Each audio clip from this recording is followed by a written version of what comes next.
Hi, I'm Meg Harrison. I own BlackWing Farms, and we make all homeopathic flower essence remedies for animals, 24 species.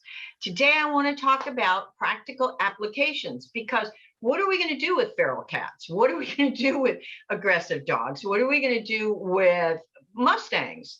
So, here's it's whatever works in that situation. And this is what I need to say, whatever works in that situation. So let's take feral cats. And we've got the trap, neuter, release programs, not worldwide, excuse me, but nationwide. And it's very important to keep that feline population in check. And then we get to vet check them, etc.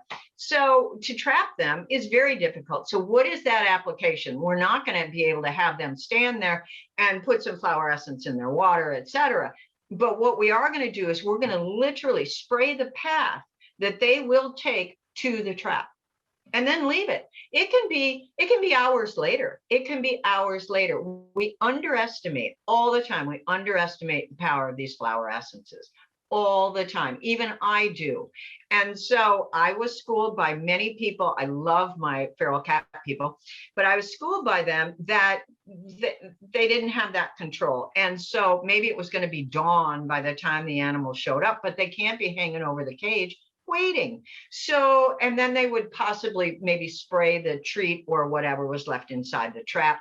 And it's very, very humane, very humane. When I say trap, that doesn't sound good. They go all the way into the back and they eat a little something, a door drops down, and then they are safe until the people get there and re-release them in the same area. So that's that. How about a dog? How about a dog that is not okay with us maybe redirecting? We hear that all the time. They're at the front door, they're really excited and they can't help themselves. They're back into primal mode and they can't help themselves. And then we come up and go to do a collar grab or go to do something or even open the door. They redirect. They're so focused on what's going on. I call it sometimes red zone. We can literally just see literally red coming out of the eyes. I've got to do my job here. It's very, very important. And then they stop. They don't even think that it's us. They just immediately redirect. And that's not okay. I don't want to be in the way of a redirect. So the practical application there is I actually added some lavender to some really wonderful remedies that were for emergencies, exactly like that. Not my emergency, theirs.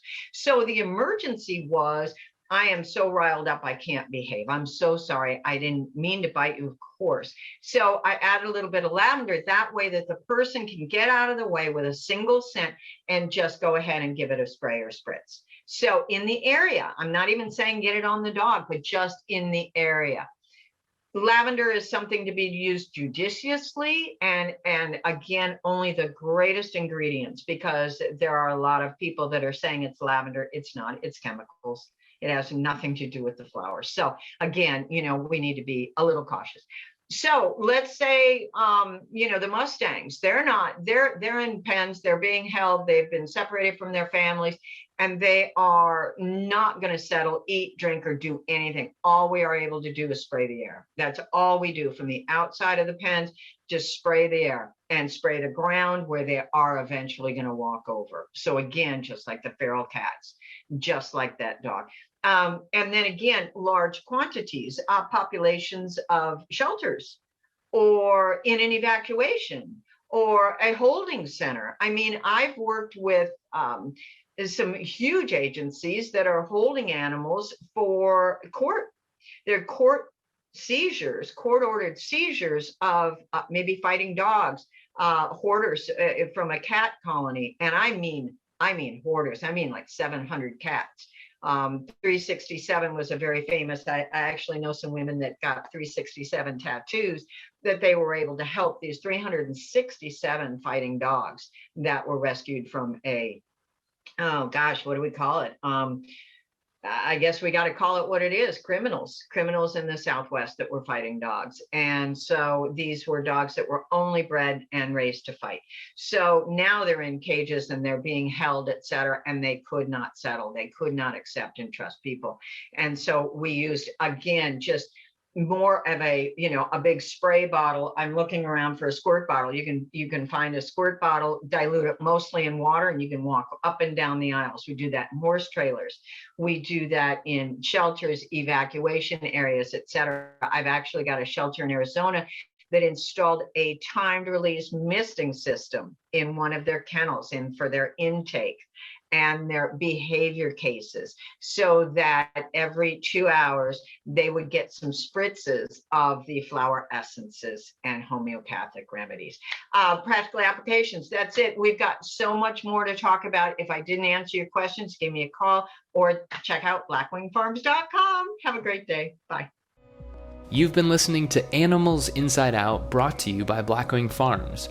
If you know anyone who could benefit from today's episode, please consider sharing it. Also, if you want to learn more about BlackWing Farms and the incredible natural remedies for mental, physical, and emotional needs of animals, go to blackwingfarms.com and enter Animals Inside Out for 10% off your next purchase. Be sure to subscribe on YouTube or wherever you listen to podcasts, and we'll see you in the next episode.